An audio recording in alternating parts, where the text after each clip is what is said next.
बिस्मिल्लाहिर्रहमानिर्रहीम। अस्सलाम वालेकुम नाज़रीन। दरियानी जो प्रोग्राम कश्मीर टाक सां आऊं सुभान कुछ नाज़रीन। कश्मीर जो अहम ख़बरूं आहिनि उन बाबति अॼु गुफ़्तगू कबी। हिकु इंतहाई अफ़सोसनाक ख़बर आहे त 5 सालनि जी मासूम ॿारड़ी खे ज़्यादती जो निशानो बणायो वियो। इहो सॼो मामिलो छा आहे, हिन ते बि गुफ़्तगू कबी। उन सां गॾोगॾु तहरीक जवानान पाकिस्तान आहे, जेका कोयटा खां उन्हनि जेका फ्रांस जी हुकूमत ख़िलाफ़ु ऐं हज़ूर सल्लल्लाहु अलैहि वसल्लम शान में जेका गुस्ताखी थी आहे उन ख़िलाफ़ु हिकु पैदल जेको आहे लॉन्ग मार्च शुरू कयो आहे। 10 ॾींहंनि बाद अॼु उहो लॉन्ग मार्च कश्मीर पहुतो ऐं इस्लामाबाद में इख़्तिताम पज़ीर थींदो। सभ खां पहिरियां ॻाल्हि कंदासीं कश्मीर में जेको ॻोठ आहे खामद बख़्श खोसो देह गुलणपुर, जिते 5 सालनि जेका मासूम ॿारड़ी आहे उन सां ज़्यादती जो निशानो बणायो वियो। जवाबदारनि उन मासूम ॿारड़ी खे बि जेको आहे त ज़्यादती जो निशानो बणायो आहे। उन सां गॾु उन जेका वालदा आहे उन खे बि ज़्यादती जो निशानो बणायो। अॼु हिकु जवाबदार रफ़ीक मलिक गिरफ़्तार थियो आहे, हिकु जवाबदार फ़रार थी वियो आहे। पुलिस इन वाक़े जो केस बि दाख़िल कयो आहे। किसो कश्मीर पुलिस मूजिबि इहो आहे त कराची हिकु औरत आहे तबस्सुम, जेका कराची जे कंहिं निजी अस्पताल में कमु कंदी हुई। जवाबदार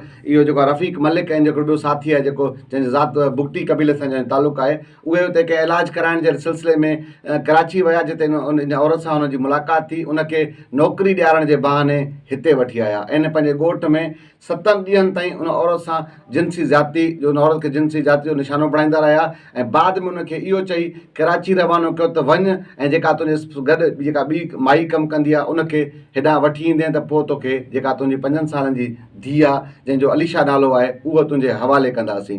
हीअ औरत हितां किरायो भाड़ो हिनखे ॾिनऊं। हीअ हली वई कराची। तक़रीबन 1.5 हफ़्तो पहिरें जी ॻाल्हि आहे। जॾहिं हुते वई उहा औरत उन सां गॾु वापसि न आई।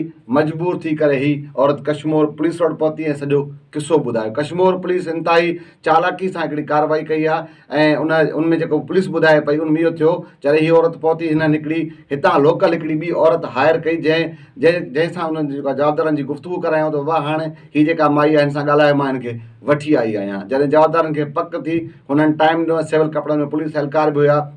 ईअं कार्रवाई करे जेको जवाबदार आहे उनखे गिरफ़्तार कयूं। जॾहिं मासूम ॿारड़ी खे खणी आया त इंतिहाई तशदुद उन मथां बि थियलु हो ऐं पुलिस मूजिबि त ॿारड़ी खे बि ज़्यादती जो निशानो बणायो आहे। इंतिहाई जेका त अफ़सोसनाक ख़बर आहे। इंतिहाई जेके वहशी जवाबदार हुआ जन जेको आहे मासूम 5 सालनि जी मासूम ॿारड़ी खे बि पंहिंजे हवस जो निशानो बणायो आहे। अॼु पुलिस इंतिहाई चङी कार्रवाई कई आहे ऐं जेको जवाबदार आहिनि उन में हिकु जवाबदार खे गिरफ़्तार कयो आहे। पुलिस मूजिबि त जेके ॿिया जवाबदार आहिनि उन्हनि खे गिरफ़्तार करण जी कोशिशि बि कबी ऐं पुलिस सरकार पारां फ़रियादी थी करे जवाबदारनि मथां ज़ना अगवा जो केस बि दाख़िल कयो आहे ऐं पुलिस जेका औरत आहे जेका मुतासिर उनखे शहर एंड सिटीज़न वेलफेयर कमेटी जा कुझु दोस्त आहे, हिंदू पंचायत ऐं पुलिस पाण चंदो करे उन औरत खे कुझु पैसा बि ॾिना ऐं उन सां गॾु उनखे गाॾी कराए इलाज लाइ लाड़काणो रवानो करायो आहे।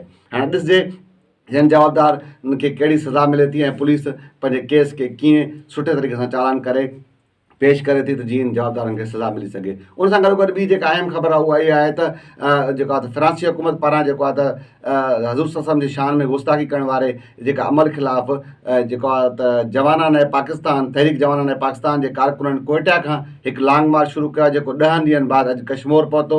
कश्मीर जे ॾखण बंगलो वटि सुन्नी तहरीक सिटीज़न वेलफेयर एक्शन कमेटी ऐं शहर जे ॿियनि सियासी समाजी तंज़ीमनि जे माण्हुनि उनजो शानदार आदरभाउ कयो। आदरभाउ करण बाद उन्हनि खे वरी अॻिते रवानो कयो। उनजो इहो मुतालबो आहे त जेके फ्रांसी जेका हुकूमत आहे जंहिं हज़ूर सल्लम जे शान में गुस्ताखी कई आहे उन्हनि जे जेके बि मसनूआत आहिनि उन्हनि खे बि बंदि कयो वञे ऐं फ्रांसी जेका हिते सफ़ारतखाना आहिनि उन्हनि खे बि बंदि कयो वञे। हीअ कारकुन जो जेको क़ाफ़िलो आहे इंतिहाई महिमान नवाज़ी वारो अंदाज़ ते जेके असांजा लोकल दोस्त आहे उन्हनि जी महिमान नवाज़ी बि कई ऐं उनखां पोइ उन्हनि खे रवानो कयो आहे। हीअ जेको क़ाफ़िलो आहे 10 ॾींहंनि बाद अॼु हिते कश्मीर पहुतो ऐं अॻिते इहो क़ाफ़िलो इस्लामाबाद ताईं तक़रीबन कुझु ॾींहंनि खां पोइ इस्लामाबाद बि पहुचंदो ऐं उते इख़्तिताम पज़ीर थींदो। अॼु हिन प्रोग्राम जी इजाज़त वरी सुभाणे कंहिं ॿिए इशू कंहिं ॿिए मामले सां मुलाक़ात कबी। अल्लाह भाई।